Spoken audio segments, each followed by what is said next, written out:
Hello दोस्तों, मैं आप सभी लोगों का अपने यूट्यूब चैनल पर स्वागत करता हूं। दोस्तों, आप लोगों के लिए बहुत बड़ी अपडेट है। चूंकि आज आपको पता है कि हाई कोर्ट में जो एबीवीपी और गोविंद हुड्डा जी की याचिका की सुनवाई थी, आज वो पूरी हो चुकी है। और दोस्तों, मामला लगभग 2 घंटे तक की सुनवाई चली। तो पहले उस सुनवाई के बारे में बात कर लेते हैं, फिर रीट लेवल 1 के बारे में आगे क्या हो सकता है उसके बारे में, और फिर आज किरोड़ी मीणा जी की दोस्तों आज 4 बजे प्रेस कॉन्फ्रेंस है। उन तीनों बिंदुओं पर हम चर्चा कर लेते हैं। तो सबसे बड़ी बात तो यही है कि आपकी लेवल 1 रद्द नहीं हुई है, लेवल 1 सेफ है, नियुक्ति बोर्ड कोर्ट के अधीन रहेगी। पूरी बात एक बार अच्छे से समझ लेते हैं। देखिए, तो दोस्तों आपकी स्क्रीन पर पूरा रीट लेवल 1 की आज जो सुनवाई हुई है उसकी पूरी अपडेट है। रीट भर्ती 2021 से जुड़ा मामला, एक्टिंग सीजे एम श्रीवास्तव व जस्टिस समीर जैन की खंडपीठ में हुई सुनवाई। अदालत ने रीट लेवल प्रथम की नियुक्ति याचिका के अधीन रखने के दिए आदेश। मतलब सीधी सी बात है कि अब ये नियुक्ति जो है ये हाई कोर्ट के अधीन रहेगी। एडीजी अशोक राठौड़ ने अभी तक के अनुसंधान की रिपोर्ट अदालत में की पेश। इसका मतलब आज एडीजी अशोक राठौड़ खुद उपस्थित थे। अदालत की मॉनिटरिंग में कर रही एसओजी रीट का अनुसंधान। मतलब अदालत की मॉनिटरिंग मतलब सीधी सी बात है कि एसओजी जो भी चीज खोज कर रही है, जो भी सबूत जुटा रही है, उस सबकी अपडेट जो है उनको कोर्ट को देनी है। अदालत ने अभी और अनुसंधान जारी रखने के दिए निर्देश। मतलब अभी तो जो जांच है वो चलती रहेगी। मधु नागर की याचिका और एबीवीपी की जनहित याचिका पर आदेश। राज्य सरकार की ओर से महाधिवक्ता एमएस सिंघवी ने रखा पक्ष। माध्यमिक शिक्षा बोर्ड की ओर से विज्ञान शाहनी की पैरवी। याचिकाकर्ताओं की ओर से अधिवक्ता राम प्रताप सैनी और अधिवक्ता आयुष मल्ले की पैरवी।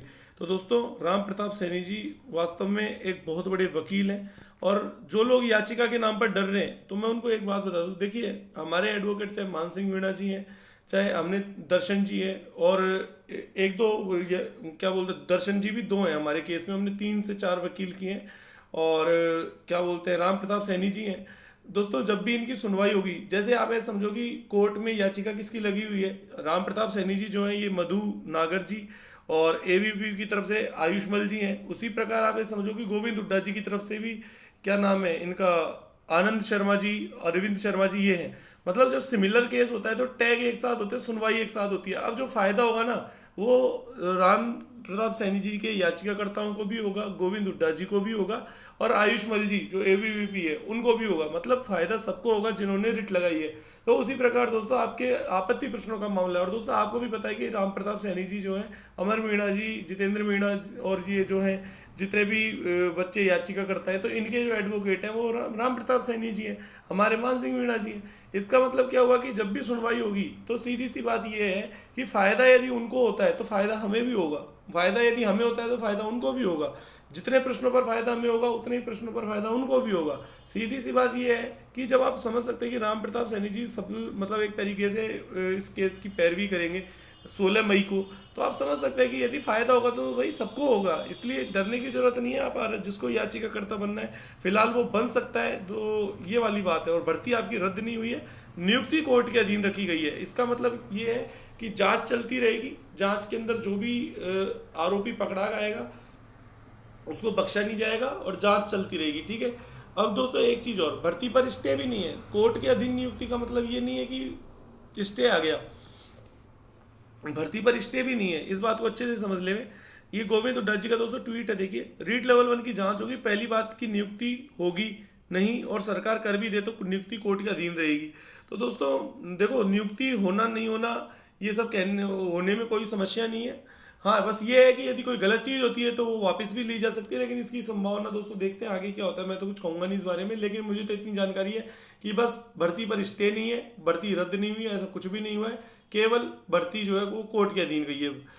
लेकिन ये अपने आप में दोस्तों आप कहते हैं तो विपक्षी की भी एक अच्छी सी जीत है। मतलब विपक्ष के अंदर सेंस की जो लोग इसको भर्ती के मतलब एक तरीके से मतलब इसके अगेंस्ट हैं, उन लोगों की भी एक बड़ी जीत है। लेकिन इसका मतलब ये नहीं है कि भर्ती रद्द हुई है या स्टे आ गया, ऐसा कुछ भी नहीं हुआ है। ठीक है। अब अगली सुनवाई डेट जो है रीट लेवल 1 पर होगी। अगली सुनवाई दोस्तों केवल रीट लेवल 1 को होगी। आपको ऑर्डर शाम तक मिल जाएगा। आज सुनवाई लगातार 2 घंटे तक एबीवीपी की पीआईएल पर चली, जिसने पूरे रीट प्रकरण को चैलेंज किया है। तो ये वाली बात है दोस्तों। और देख लेते हैं। तो दोस्तों, आज डॉक्टर किरोड़ी लाल मीणा एक और भर्ती का करेंगे खुलासा। आज शाम 4 बजे नए दस्तावेजों के साथ करेंगे खुलासे, ये वाली बात है। तो मुझे लगता है काफ़ी चीज़ आपको बता दी है। चलिए एक बार वापस पुरानी स्लाइड पे चलते हैं। तो दोस्तों जैसा कि आपको पता है कि मैंने हाई कोर्ट से रिलेटेड आपको अपडेट देती है। 4 बजे आज किरोड़ी जी की सुनवाई है, और सॉरी सुनवाई क्या क्या बोलते हैं, 4 बजे प्रेस कॉन्फ्रेंस है जिसमें वो सबूत रखेंगे जो भी रखेंगे। और फिलहाल लेवल 1 सेफ है, जांच चलती रहेगी, ठीक है। तो ये वाली बात है। और हाई कोर्ट की सुनवाई में सुनने में आया कि भर्ती को कोर्ट के अधीन रखा गया है। ये एक ऐतिहासिक फैसला है जिससे पेपर चोर और फर्जी डिग्री डायरेक्ट ज्वाइन ना करें। नए नियम के तहत कार्रवाई होगी, मेहनत करने वालों को न्याय मिले और पेपर चोर फर्जी डिग्री अब सब कोर्ट के अधीन रहेंगे। लेवल 1 की भी जांच होगी, राजस्थान हाईकोर्ट का फैसला। तो ये सारी चीजें मैंने आपको बता दी है। अब दोस्तों एक बात देखिए, आज 26 तारीख हो चुकी है, 16 मई को आपकी सुनवाई है आपत्ति प्रश्नों का मामले की। तो चूंकि मैंने कहा था कि 16 मई तक आप 26 तारीख तक रुक जाइए, आज की सुनवाई हो चुकी है। दोस्तों देखो, मैं आज आपको एक बात बता देता हूँ, जिसको भी याचिकाकर्ता बनना है वो अपनी इच्छा से बने, हमारा कोई प्रेशर नहीं है। पहली बात क्लियर कर लीजिए। दूसरी बात देखो, मैं आज आपको कुछ चीज़ें बता देता हूँ और मैं सीधा लिख रहा हूँ, क्योंकि हमारी लोगों की जो जिम्मेदारी है ना, वो मैं आज आपको बता देता हूँ कि हमारी जिम्मेदारी क्या है। देखिए दोस्तों, रीट लेवल 1 हमारी जो जिम्मेदारी है याचिका से संबंधित, वो मैं आपको बताता हूँ कि हम आपका जो नाम है वो ऑनलाइन जुड़वाने तक का हमारा काम है, ऑनलाइन नेम, ठीक है। ये बात हम आपको बता रहे हैं। दूसरी बात, हमारी जिम्मेदारी दोस्तों आपके नंबर बढ़वाने की नहीं, बिल्कुल भी नहीं है। मतलब सीधी सी बात है, हमारा काम आपका ऑनलाइन याचिकाकर्ता बनाना है। हमने जो है लगभग हमारे पास 16 प्रश्नों पर हमने आपत्ति लगाई है, और जो भी लाभ होगा वो कॉमन होगा। और हमारे पास जो लाभ होता है, और यदि किसी कोई और एडवोकेट है, जैसे राम प्रताप सैनी जी ने 14, उनके याचिकाकर्ताओं ने 14 पे लगाई है, और हमारे 2 क्वेश्चंस पे यदि लाभ होता है तो वो उनको भी होगा, ठीक है। सीधी सी सिंपल सी शॉर्ट सी बात मैंने आपको बता दी है। तो हमारा जो काम है दोस्तों, आप लोगों से पैसे लेना प्लस आप लोगों का नाम ऑनलाइन जुड़वाना, हमारी जिम्मेदारी इतनी सी है। यदि लेवल 1 रद्द होती है या कुछ भी होता है, तो हमारा काम जो है वो आपका नाम ऑनलाइन जुड़वाना है, जो कि हम आपका काम कर देंगे 4 से 5 दिन के अंदर। सीधी सी बात है, 5 दिन बाद मतलब आपका नाम ऑनलाइन आ जाएगा। अभी दोस्तों जो 400 लोगों का जो नाम है, ये आप लोगों की फाइल पूरी ऑनलाइन अपडेट हो चुकी है। अभी इसका फाइल नंबर हमको मिल जाएगा, और फाइल नंबर मिलते ही मैं आपको ऑनलाइन शो कर देंगे। फाइल नंबर का इंतजार है दोस्तों। मैं आपको एक बात और बता देता हूँ कि जिसको लगता है कि भाई हम झूठ बोल रहे हैं, तो दोस्तों वो हमारे जो एडवोकेट हैं, मैं आपको एडवोकेट साहब का नंबर दे देता हूँ, वो आप वकील साहब से भी बात कर सकते हैं कि भाई यदि किसी को लगता है कि हम झूठ बोल रहे हैं, तो देखिए यदि आपको किसी से बात करनी है तो आप एडवोकेट सर से बात कर सकते हैं। एडवोकेट सर का जो नंबर है वो मैं बता देता हूँ आपको। एडवोकेट कौन से, जो आपका ये ऑनलाइन याचिका का चढ़ाने का काम करते हैं, इनका नंबर है 9376677391। ये एडवोकेट सर का नंबर है। यदि किसी को डाउट आता है तो वो इस नंबर पे बात कर सकता है। और यदि किसी को हमारे पास याचिकाकर्ता बनना है, जैसा कि मैंने बोला था 26 तारीख का नंबर आना शुरू कर देंगे। तो दोस्तों अब आपको क्या बोलते हैं, यदि याचिकाकर्ता बनना है तो देखिए मेरे पास, मैं जो आपको जो नंबर दे रहा हूँ उसी के ऊपर आपको पेमेंट जो भी है सब कुछ एक ही नंबर पे करना है। अब कोई दूसरा नंबर नहीं है, और ये दोस्तों मेरा खुद का नंबर है, क्योंकि अब क्या है कि इस मामले को मैंने खुद नहीं संभालना है। तो बाकी अनिकेत है या फिर और भी जो क्या नाम है लोग हैं, अब वो केवल और केवल बाकी काम करेंगे, क्योंकि बाकी लोगों को मैंने बोला है कि भाई आप लोग बाकी काम कीजिए, अभी ये काम केवल मेरा ही रह गया, ठीक है। तो मेरा काम यही है कि बाकी चीज़ों को मैनेज करना और आप लोगों के नाम ऑनलाइन शो करना। तो दोस्तों यदि किसी को याचिकाकर्ता बनना है तो 7851068806। देखिए दोस्तों, आपको पेमेंट करना है वो भी इसी नंबर पे करना है, डॉक्यूमेंट भेजने व्हाट्सएप पे वो भी इसी नंबर पे भेजने हैं। ये बात ध्यान रखना। भेजना क्या क्या है, एडमिट कार्ड, आधार कार्ड, 2 चीज़ें, प्लस आपका 2000 का पेमेंट, बस ये 3 चीज़ें चाहिए, इसके अलावा हमें कुछ नहीं चाहिए। और क्या बोलते हैं, जब भी आपका नाम आएगा आपको बता दिया जाएगा, बस सीधी सी बात ये है। और दोस्तों एक बात और देखिए, मैं आज आपको लास्ट बता देता हूँ, हम जो याचिका का नाम है ना, आप ये मान लीजिए 16 तारीख को सुनवाई है, तो हमें कम से कम 5 से 7 दिन लगेंगे इस नाम को पूरा करने में और ये सारे काम करने में।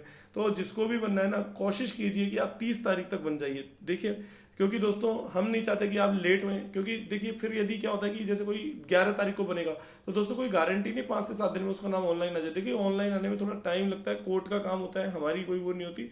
लेकिन बस आप लोगों से रिक्वेस्ट है कि जिसको भी बनना है वो बन सकता है, मैंने आपको बता दिया है। और कॉल वॉल जो भी करना है आप इसी नंबर पे करें, जो भी करना है आपको बात करनी है इसी पे करें। और दोस्तों मैंने आपको टाइम भी दे रखा है, आप आराम से क्या बोलते हैं 2 बजे से या 3 बजे से लेकर के आराम से शाम के 5-6 बजे तक जिसको भी बात करनी है या पैसे जमा कराने, वो ऑनलाइन जमा करा देना। क्योंकि सॉरी क्या कहते हैं, व्हाट्सअप पे अपने डॉक्यूमेंट प्लस पैसे सेंड कर देना इसी नंबर पे, फोन पे, गूगल पे, पेटीएम, जिसको जो भी करना है, बस बात इतनी सी है। अब कोई हमें ये ना कहे कि लूट रहे हैं, ये कर रहे हैं, जबरदस्ती नहीं है, बनना है तो बनो, नहीं मत बनो, हमारे कोई फर्क नहीं पड़ता। क्योंकि दोस्तों सही बात ये है कि हम हमारे नंबर बढ़वाने के लिए कर रहे हैं, हमें किसी और के नंबर नहीं बढ़वाने। क्योंकि आपको पता है मैं अपनी बताऊं तो मेरे पास हिंदी लैंग्वेज सेकंड थी और मेरे 2 सवाल गलत हुए हैं, उसके अलावा साइकोलॉजी के भी 2 सवाल गलत हुए। तो दोस्तों मैं तो देखो सीधी सी बात है कि 129 कट ऑफ हुई है, 126 के 4 नंबर का फर्क है। तो भाई जॉब हाथ से जा रही है, तो ऑब्वियसली बात है, अब चाहे चीटिंग हुई है या नहीं हुई है, जब तक भर्ती रद्द नहीं होती तब तक तो हम कैसे छोड़ देंगे जॉब हमारी, भाई हम तो लड़ना ही पड़ेगा हमको तो। और यदि भर्ती रद्द होगी तो वो बाद की बात है, और मुझे पता है भर्ती जब रद्द ही नहीं होगी तो ऑब्वियसली बात है कि भाई अपनी नौकरी लो, किसी भी प्रकार लो, किसी भी प्रकार का मतलब गलत तरीके से नहीं। ये कोर्ट याचिका का मामला चल रहा है तो उसमें नंबर बढ़वाओ अपने खुद के किसी भी प्रकार, और अपनी नौकरी लो, सीधी सी बात ये है। तो फिलहाल इस वीडियो में इतना ही। आप सभी लोगों का बहुत बहुत धन्यवाद।